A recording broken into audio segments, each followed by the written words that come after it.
नमस्कार दोस्तों, स्वागत है आपका आपके अपने YouTube चैनल हिंदी श्री पे।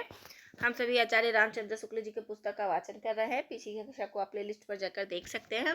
आगे हमें 39वें नंबर के कवि से वाचन करना था, तो चलिए वाचन करते हैं। जसवंत सिंह द्वितीय। बीच में किसी कारण से कट हो गया था ये कक्षा, तो चलिए। जसवंत सिंह द्वितीय यह बघेल क्षत्रिय और 13वां कन्नौज के पास के राजा थे और बड़े विद्या प्रेमी थे। उनके पुस्तकालय में संस्कृत और भाषा के बहुत से ग्रंथ थे। इनका कविता काल संवत 1856 अनुमान किया गया है। इन्होंने 2 ग्रंथ लिखे हैं, एक शालिहोत्र और दूसरा श्रृंगार शिरोमणि। ठीक है, तो जसवंत सिंह द्वितीय की जो साली थी वो अपने सिरों पर मणि का श्रृंगार करती थी। यहाँ इसी दूसरे ग्रंथ से प्रयोजन है जो श्रृंगार रस का एक बड़ा ग्रंथ है। कविता साधारण है। एक कवित्त देखिए।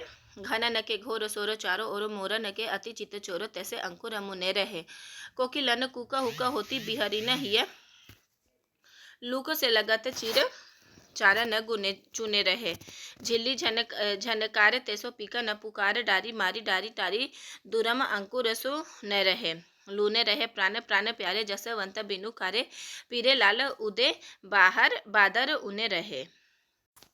आगे है 50वें नंबर के कवि यशोदानंदन। यशोदानंदन, इनका कुछ भी वृत्त ज्ञात नहीं है। शिव सिंह सरोज में इनका जन्म संवत 1828 लिखा पाया जाता है।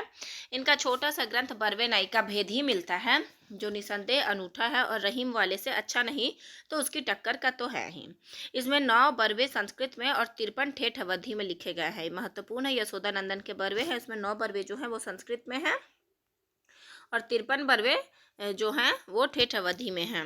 अत्यंत मृदु और कोमल भाव अत्यंत सरल और स्वाभाविक रीति से व्यंजित है। भावुकता ही कवि की प्रधान विभूति है। इस दृष्टि से इनकी यह छोटी सी रचना बहुत ही बड़ी बड़ी रचनाओं से मूल्य में बहुत अधिक है। कवियों की श्रेणी में ये निसंदेह ऊंचे स्थान के अधिकारी हैं। उनके बरवे के नमूने देखिए। संस्कृत वाला देखिए। यदि च भवति बुद्धा मिलनं की त्रिदिवेन यदि च भवति सठ मिलन का निरयेन अहिरिनी मन के गहिरिनी उतरऊ न देई नैना करे मथनिया मन मथी लेई तुरकिनी जाति हुरकिनी अतीत इतराई छुवन न देई इजरवा मुरी मुरी जाई पीतम कुतुम कचलोइया हम गजबेली सारस के असी जोरिया फिरी अकेली। अब आते हैं 91वें नंबर के कवि करण कवि। ये सटकुल कान्यकुब्जों के अंतरंग पांडे थे और छत्रसाल के वंशधर पन्ना नरेश महाराज हिंदूपति के सभा में रहते थे। इनका कविता काल संवत 1860 के लगभग माना जा सकता है। इन्होंने साहित्य रस और रस कल्लोल नामक 2 रीति ग्रंथ लिखे हैं। ठीक है, किसने? करण कवि ने साहित्य रस और रस कल्लोल नामक 2 ग्रंथ रीति के लिखे हैं। और साहित्य रस में इन्होंने लक्षणा, व्यंजना, ध्वनि भेद, रस भेद, गुण दोष इत्यादि काव्य के प्राय सब विषयों का विस्तार से वर्णन किया है। इस दृष्टि से यह एक उत्तम रीति ग्रंथ है। कविता भी इनकी सरस और मनोहर है। इससे इनका एक सुविज्ञ कवि होना सिद्ध होता है। एक कवित्त देखिए। कंटकित होत गात विपिन समाज देखी हरि हरि भूमि हेरी हियो लर जतु है एते पे कानन धुनि पर तीन मयूरन की चातक पुकारी तेह ताप सरे जतु है निपट चवाई भाई बंधु जे बसत गाँव पावो परे जानी के न को बर जतु है अरज्यो ना मानी तू न गरज्यो चलत बारे एरे घन बैरी अब काहे गर जतु है खल खंडन मंडन धारनी उधति उदित उदंद दल मंडन दारुण समर हिंदू राज भुज दंड। 52 गुरदीन पांडे, इनके संबंध में कुछ ज्ञात नहीं है। इन्होंने संवत 1860 में बाग मनोहर नामक एक बहुत ही बड़ा रीति ग्रंथ कविता कवि प्रिया की शैली पर बनाया। कवि प्रिया से इसमें विशेषता यह है कि इसमें पिंगल भी आ गया है। इस एक ही ग्रंथ में पिंगल, रस, अलंकार, गुण, दोष, शब्द शक्ति आदि सब कुछ अध्ययन के लिए रख दिया गया है। इससे वह साहित्य का एक सर्वांगपूर्ण ग्रंथ कहा जा सकता है। इसमें हर प्रकार के छंद हैं। संस्कृत के वन वृत्तों में बड़ी सुंदर रचना है। यह अत्यंत रोचक और उपादेय ग्रंथ है। कुछ पद्य देखिए। मुख शशि शशि दुन कला धरे की मुख तागन जावक में भरे ललित कुंद कली अनुहारी के दसन है वृष भानु कुमारी के सुखद जंत्रा की भाल सुहाग के ललित मंत्रा किधो अनुराग के भ्रकुटी यो वृष भानु सुता लसय जनु अनंग सरासन के हसे मुकुर तो पर दीपति को धानी शशि कलंकित राहु बिथा घनी अपर ना उपमा जग में लहे तब प्रिया मुख के सम को कहे। 53 नंबर के कवि ब्रह्मदत्त है। ये ब्राह्मण थे और काशी नरेश महाराज उदित नारायण सिंह के छोटे भाई बाबू दीप नारायण सिंह के आश्रित थे। इन्होंने संवत 1860 में विद्या विलास और 65 में 1865 में दीप प्रकाश नामक एक अच्छा अलंकार ग्रंथ, किसने, ब्रह्मदत्त ने विद्व विलास और दीप प्रकाश नामक एक अच्छा अलंकार ग्रंथ बनाया था। ब्रह्मदत्त ने विद्व विलास और दीप प्रकाश, 60 में विद्व विलास और 65 में दीप प्रकाश अलंकार ग्रंथ बनाया। इनकी रचना सरल और परिमार्जित है। आश्रयदाता की प्रशंसा में ये कविता देखिए। कुशल कलानी में करण हार कीरति को कवि कोविदन को कलप तरुवर है। शील सन मान बुद्धि विद्या को निधान ब्रह्म मति राम मतिमान हंसन को मान सरवर है। दीप नारायण अवनिप को अनुज प्यारो दीन दुख देखत हरत हर बर है। गाहक गुनिको निर्बाहक दुनिको निको गजी गज गनी गज बकस गरीब पर वर है। अब आते हैं 54वें नंबर के कवि पद्माकर भट्ट। पद्माकर भट्ट जो है वो रीतिकाल के कवियों में सहृदय समाज इन्हें बहुत श्रेष्ठ स्थान देता आया है। ऐसा सर्वप्रिय कवि इस काल के भीतर बिहारी को छोड़ दूसरा नहीं हुआ है।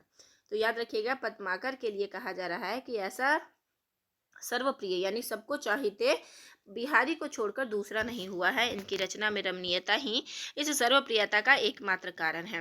रीतिकाल की कविता इनकी और प्रताप शाही की वाणी द्वारा अपने पूर्ण उत्कर्ष को पहुंचकर विकासोन्मुख हुई है। अतः जिस प्रकार ये अपनी परंपरा के परमोत्कृष्ट कवि है, उसी प्रकार प्रसिद्धि में अंतिम भी है। देश में जैसा इनका नाम गुंजा वैसा फिर आगे चलकर किसी और कवि का नहीं है। ये तेलंग ब्राह्मण थे। इनके पिता मोहनलाल भट्ट का जन्म बांदा में हुआ था। ये पूर्ण पंडित और अच्छे कवि भी थे, जिसके कारण इनका कई राजधानियों में अच्छा सम्मान हुआ था। ये कुछ दिनों तक नागपुर के महाराज रघुनाथ राव यानी अप्पा साहब के यहाँ रहे। फिर पन्ना के महाराज हिंदूपति के गुरु हुए और कई गांव प्राप्त किए। वहां से वे फिर जयपुर नरेश महाराजा प्रताप सिंह के यहाँ जा रहे जहां इन्हें कविराज शिरोमणि की पदवी और अच्छी जागीर मिली थी। कहाँ मिली थी, फिर से सुन लीजिए। वे जयपुर नरेश महाराजा प्रताप सिंह के यहाँ रहे जहाँ इन्हें कविराज शिरोमणि, तो कविराज शिरोमणि पद्माकर को किसने दिया था, प्रताप सिंह जी ने दिया था, पदवी और अच्छी जागीर मिली थी। उन्हीं के पुत्र सुप्रसिद्ध पद्माकर जी हुए हैं। पद्माकर जी का जन्म ये पद्माकर जी के बारे में नहीं हुआ, उनके पिता के बारे में हुआ था। मोहनलाल भट्ट के बारे में था कविराज शिरोमणि वाला। उन्हीं के सुप्रसिद्ध पद्माकर जी हुए हैं पुत्र। पद्माकर जी का जन्म संवत 1810 में बांदा में हुआ था। इन्होंने 80 वर्ष की आयु भोगकर अंत में कानपुर गंगा तट पर संवत 1890 में शरीर छोड़ा। ये कई स्थानों पर रहे और सुगरा के नोने अर्जुन सिंह ने इन्हें अपना मंत्र गुरु बनाया था। किसने, अर्जुन सिंह ने, जो कहाँ के थे, सुगरा के थे। संवत 1849 में ये गोसाई अनूप गिरी उपमान हिम्मत बहादुर के यहाँ गए, जो बड़े अच्छे योद्धा थे और पहले बांदे के नवाब के यहाँ थे। फिर अवध बादशाह के यहाँ सेना के बड़े अधिकारी हुए। इनके नाम पर पद्माकर जी ने हिम्मत बहादुर विरुदावली नामक एक वीर रस की बहुत फड़कती हुई पुस्तक लिखी थी। तो हिम्मत बहादुर विरुदावली कैसी पुस्तक है, वीर रस की पुस्तक है। संवत 1856 में ये सितारे के महाराज रघुनाथ राव प्रसिद्ध राघोवा के यहाँ गए और एक हाथी और 1 लाख रुपया और 10 गांव पाए। इसके उपरांत पद्माकर जी जयपुर के महाराज प्रताप सिंह के यहाँ पहुँचे और वहाँ बहुत दिनों तक रहे। महाराज प्रताप सिंह के पुत्र महाराज जगत सिंह के समय में भी ये बहुत काल तक जयपुर में रहे और उन्हीं के नाम पर अपना प्रसिद्ध ग्रंथ जगत विनोद बनाया। ऐसा जान पड़ता है कि जयपुर में ही इन्होंने अपना अलंकार ग्रंथ पद्माभरण बनाया, जो दोहों में है। तो पद्माभरण किसमें है, दोहों में है। ये एक बार उदयपुर के महाराजा भीम सिंह के दरबार में भी गए थे, जहाँ इनका बहुत अच्छा सम्मान हुआ था। महाराणा साहब की आज्ञा से इन्होंने गणगौर के मेले का वर्णन किया था। महाराज जगत सिंह का परलोकवास संवत 1860 में हुआ था। जगत सिंह का यह बोल रहा है। अतः उनके अनंतर ये ग्वालियर के महाराज दौलत राव सेंधिया के दरबार में आ गए और यह कविता पढ़ा। मीनागढ़ बम्बई सुबंद मंद राज बंग बंदर को बंद करी बंदर बसावे गो कहे पद माकर कसकी काश्मीर हुको पिंजर घो सो घेरी के कलिंजर छुड़ावे गो बाका नृप दौलत अलीजा महाराज कबो साजी दल पकड़ी फिरंकी नब दबावे गो दिल्ली दह पटी पहन पटनाहू को झपट करी कबहू को लता कलकत्ता को उड़ावे गो। अब आते हैं, सेंधिया के दरबार में भी इनका अच्छा मान हुआ था। कहते हैं कि वहाँ सरदार उदा जी के अनुरोध से इन्होंने हितोपदेश का भाषानुवाद किया था। किसका, हितोपदेश का भाषानुवाद किया था। ग्वालियर से ये बूंदी गए और वहाँ से फिर अपने घर बांदे में आ रहे। आयु के पिछले दिनों में ये रोगग्रस्त रहा करते थे। उसी समय इन्होंने प्रबोध पचासा नामक विराग और भक्ति रस से पूर्ण ग्रंथ बनाया। अंतिम समय निकट जान पद्माकर जी गंगा तट के विचार से कानपुर चले आए और वहीं अपने जीवन के शेष 7 वर्ष पूरे किए। अपनी प्रसिद्ध गंगा लहरी इन्होंने इसी समय के बीच बनाई थी। राम रसायन नामक वाल्मीकि रसायन का आधार लेकर लिखा हुआ एक चरित्र काव्य भी इनका दोहे चौपाइयों में है और इसमें इन्हें काव्य संबंधी सफलता नहीं हुई है। संभव है वह इनका ना हो। मतीराम जी के रसराज के समान पद्माकर जी का जगत विनोद भी काव्य रसिकों और अभ्यासियों दोनों का कंठहार रहा है। वास्तव में यह श्रृंगार रस का सार ग्रंथ सा प्रतीत होता है। उनकी मधुर कल्पना ऐसी स्वाभाविक और हाव भावपूर्ण मूर्ति विधान करती है कि पाठक मानो प्रत्यक्ष अनुभूति में मग्न हो जाता है।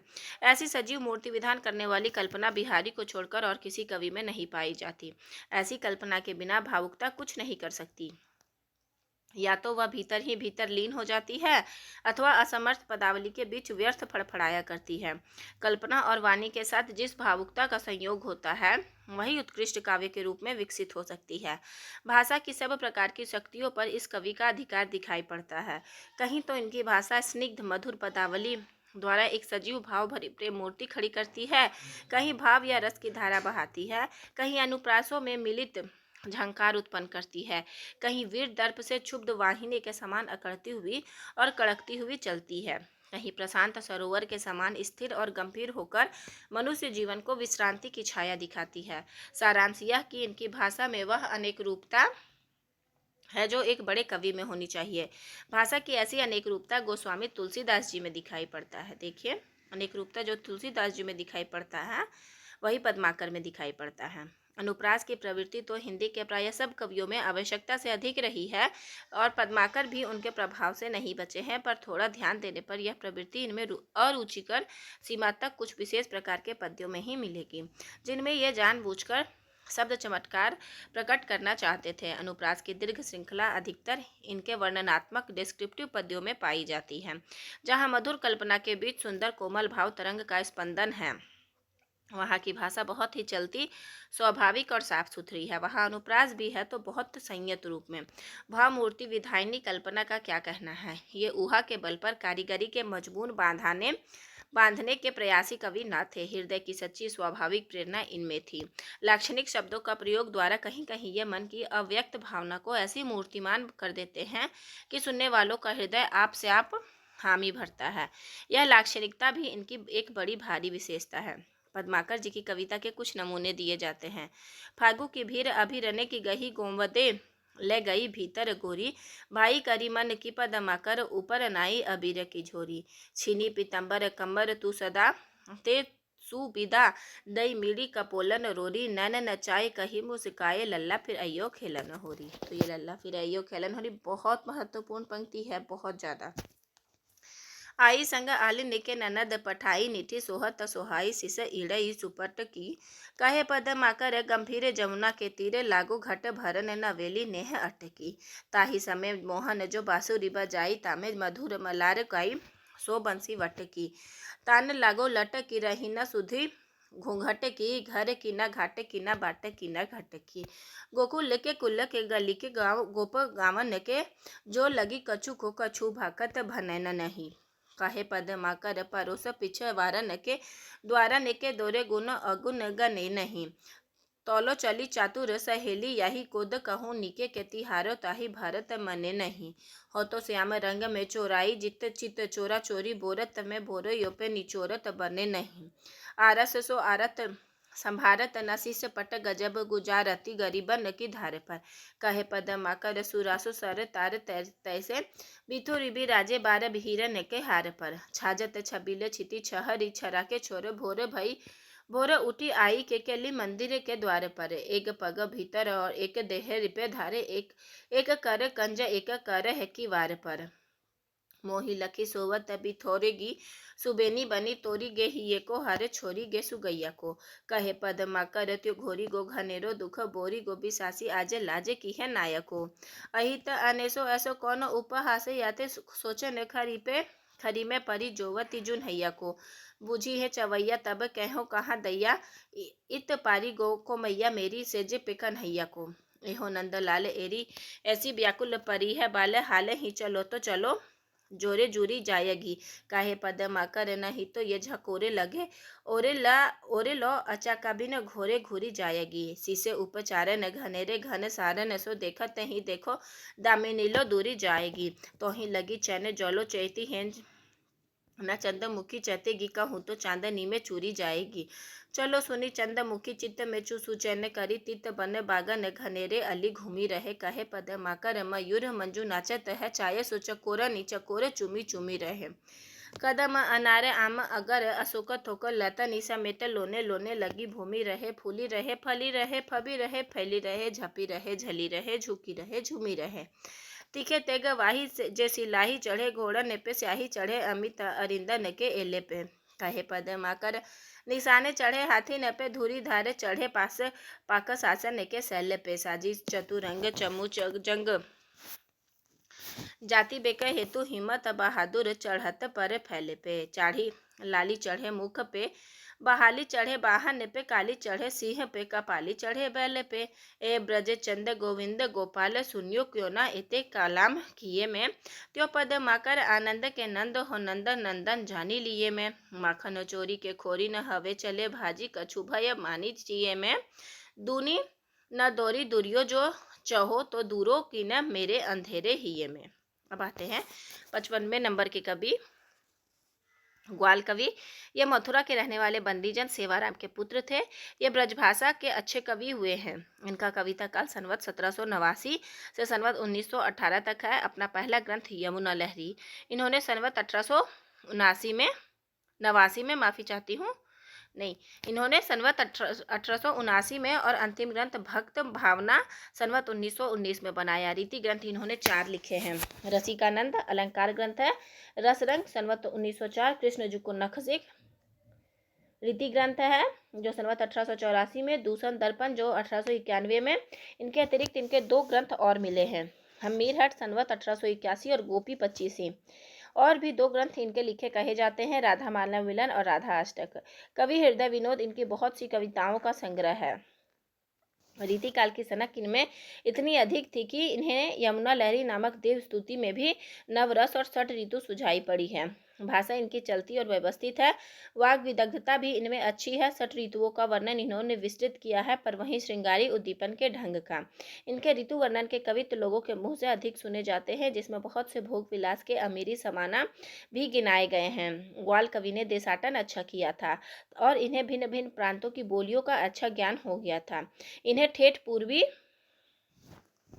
हिंदी, गुजराती और पंजाबी भाषा में भी कुछ कवित्व सवैया लिखे हैं। फारसी अरबी शब्दों का इन्होंने बहुत कुछ प्रयोग किया है। सारांश यह है कि ये एक विदग्धा और कुशल कवि थे, पर कुछ फक्कड़ पर लिए हुए इनकी बहुत सी कविता बाजारी है। थोड़े से उदाहरण नीचे दिए जाते हैं। देखिए पंक्ति जो उदाहरण है। ग्रीष्म की गजब धुकी है, धूप धाम धाम गरे में झुकी है, जाम जाम अति तापिनी, बीजे खस बीजन लख झलेहु ना सुखात स्वेद गाते न सुहात बात दावा सिडरापिनी। ग्वाले कवि कहे कोरे कुंभनते कुंभनते लेले जल धारे बारे मुखी थापिनी। जब पियो तब पियो अब पियो फिर अब पीवत हूँ पीवत मिटे न प्यास पापिनी। मोरन के सोरन की नेको ना मरोरे रही घोरे ही रही ना घने घने यफरद की। अंबर अमल सर सरी तवी मल भले पंक कोना अंक ओ ना उड़न गरद की।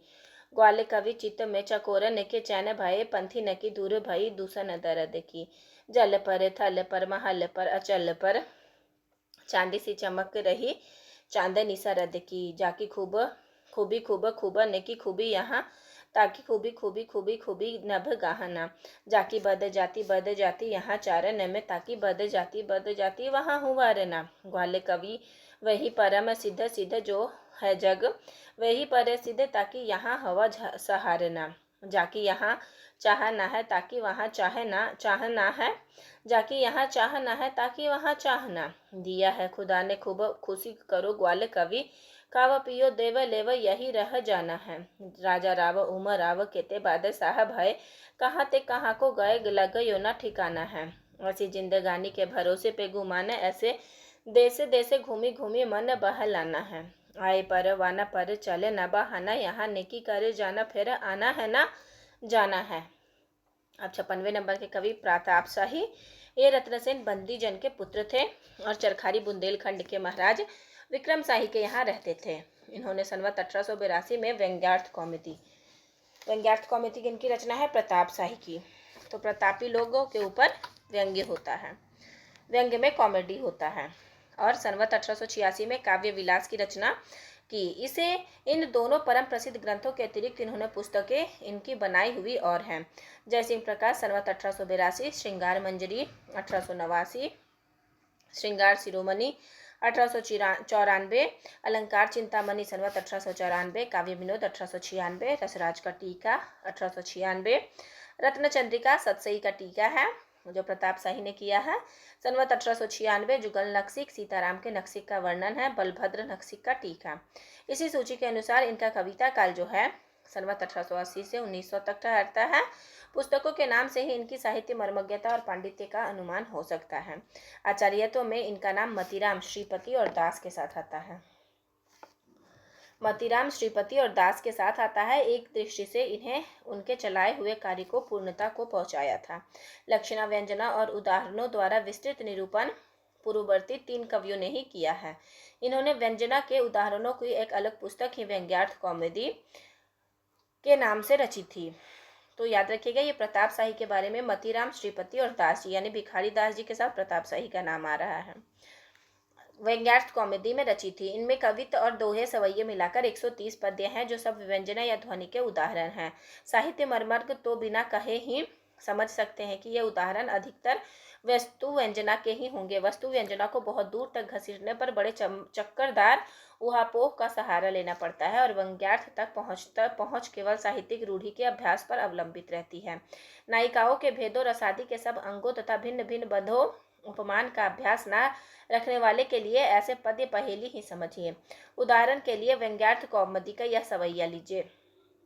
सीखा सिखाई न मानती है बरे ही बस संग सखीने के आवे, खेलत खेले नए जल में बिना काम वृथा कत जाम बितावे।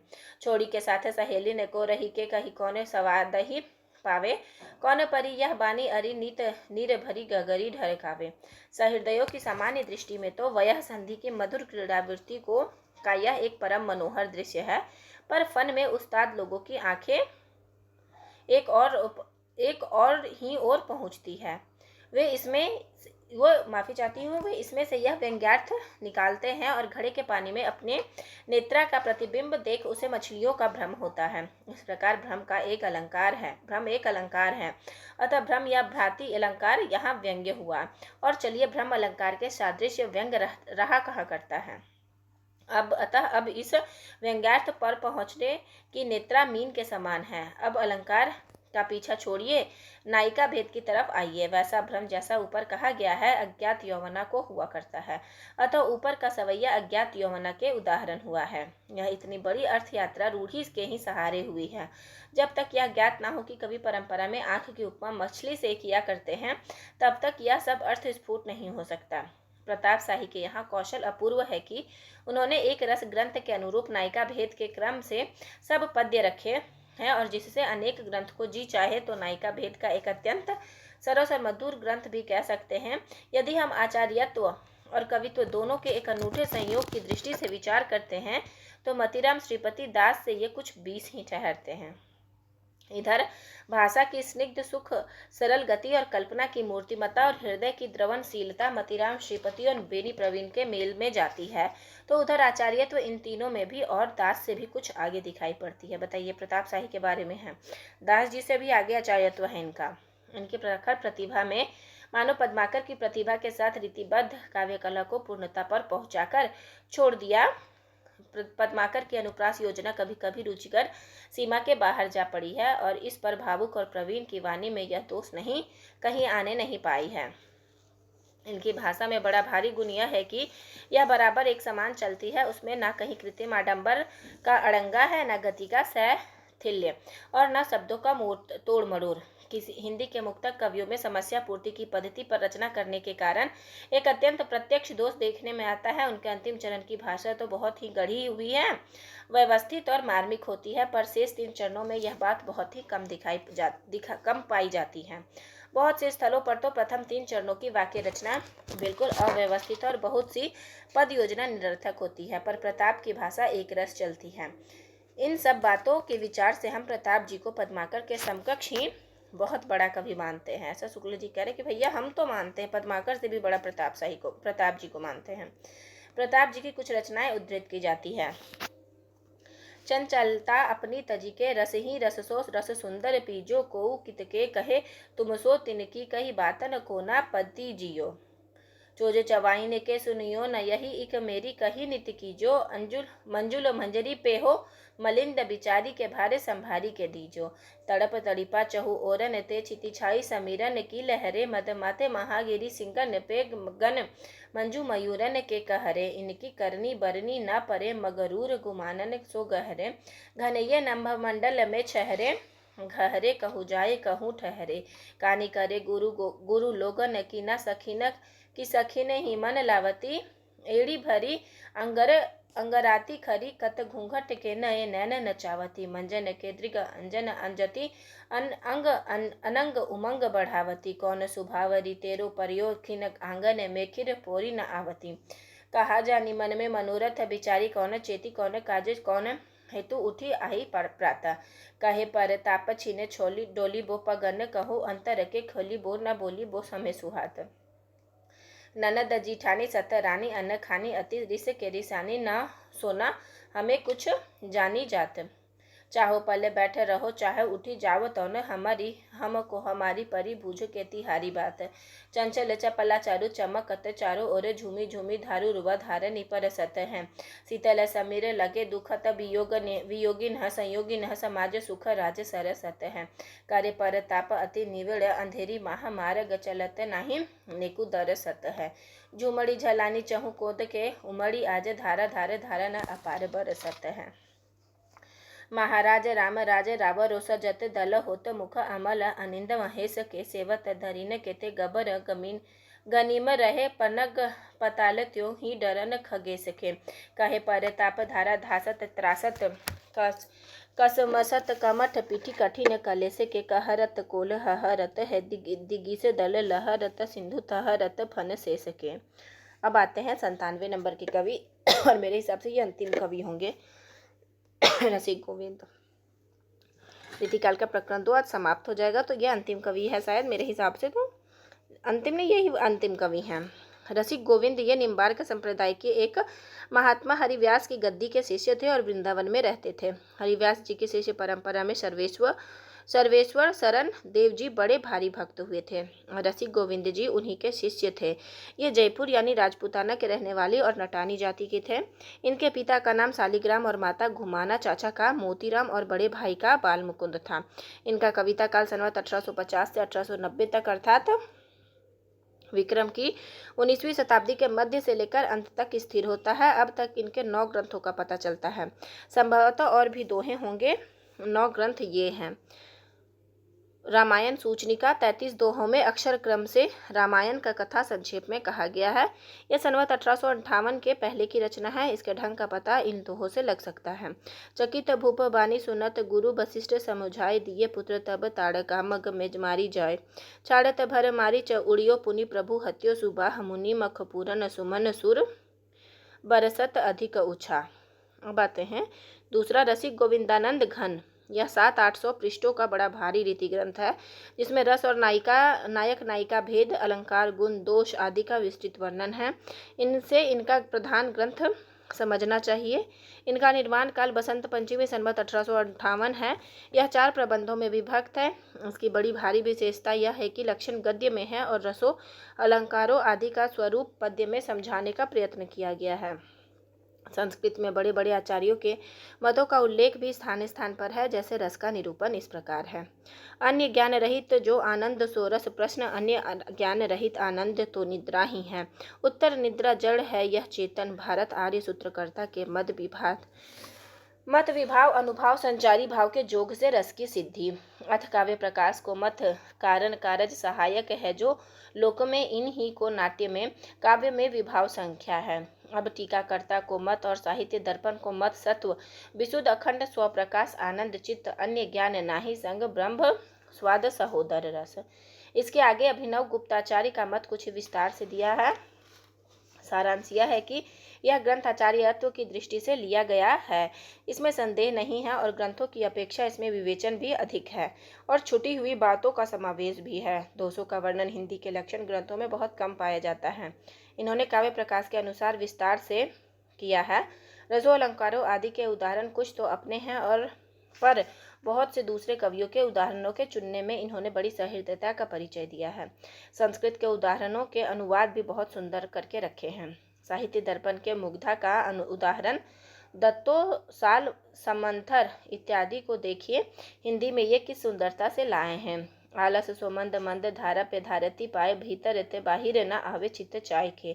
रोकति दृगनी छीने छीने प्रति लाज साजे, बहुत हंसी की दिनी बानी बिसराय के। बोलती बचन मृदु मधुर बनाए उर अंतर के आव में, अंतर के भाव में गंभीरता जनाए के। बात सखी सुंदर गोविंद के कहाते, तिन्हें सुंदर बिलोक बंक भ्रिकुटी नचाए के। लक्ष्मण चंद्रिका तीसरा ग्रंथ है। रसिक गोविंदानंद घन में आए लक्षणों का संक्षिप्त संग्रह, जो संवत 1886 में लक्ष्मण कानिकुब्ज के अनुरोध से कवि ने किया था। अष्टदेश भाषा, इसमें ब्रज, खड़ी बोली, पंजाबी, पूर्वी आदि 8 बोलियों में राधा कृष्ण की श्रृंगार लीला कही गई है। 5वां है पिंगल। 6ठा है समय प्रबंध, राधा कृष्ण की ऋतुचर्या 85 पद्यों में वर्णित है। 7वां है कलयुग रासो। इसमें 16 कवित्वों में कली काल की बुराइयों का वर्णन है। प्रत्येक कवित्व के अंत में कीजिए सहाय जू कृपाल गुश्री गोविंद राय, कठिन कराल कली काल चली आयो है, यह पद आता है। निर्माण काल संवत 1865 है। रसिक गोविंद चंद्रालोक या भाषा भूषण के ढंग के अलंकार की एक छोटी सी पुस्तक, जिसमें लक्षण और उदाहरण एक ही में दिए हैं, दोहे में दिए हैं। रचनाकाल संवत 1890 है। जुगल रस माधुरी या युगल रस माधुरी रोला छंद में राधा कृष्ण विहार और वृंदावन की बहुत ही सरल और मधुर भाषा में वर्णन है, जिससे इनकी सहृदयता और निपुणता पूरी पूरी टपकती है। कुछ पंक्तियां दी जाती है। मुकुलित पल्लव फूल सुगंधा, परा गही झारत, जुगमुख निरखी विपिन जनु राई लोन उतारत। फूल फलन के भार डार झुकी जो, यो छवि छाजे, मनु पसारी दई भुजादिन फल पथिकन काजे। मधु मकरंद पराग लुब्धा अली, मुदित मता मन, बिरद पढ़त ऋतुराज नृपति के बनु मनु बंदी जन। और यहीं पे हमारा रीतिकाल प्रकरण 2 समाप्त होता है। तो धीरे धीरे करके हम लोगों ने रीतिकाल प्रकरण 2 भी खत्म कर दिया है। आगे हमें प्रकरण 3 से, रीतिकाल के प्रकरण 3 से वाचन करना है। और ये पुस्तक समझिए आधी हम लोगों ने खत्म कर दी, आधी खत्म हो चुकी है ये पुस्तक, तो हम लोगों ने इसका वाचन कर लिया है। तो इसी तरह साथ देने के लिए आपका बहुत बहुत धन्यवाद।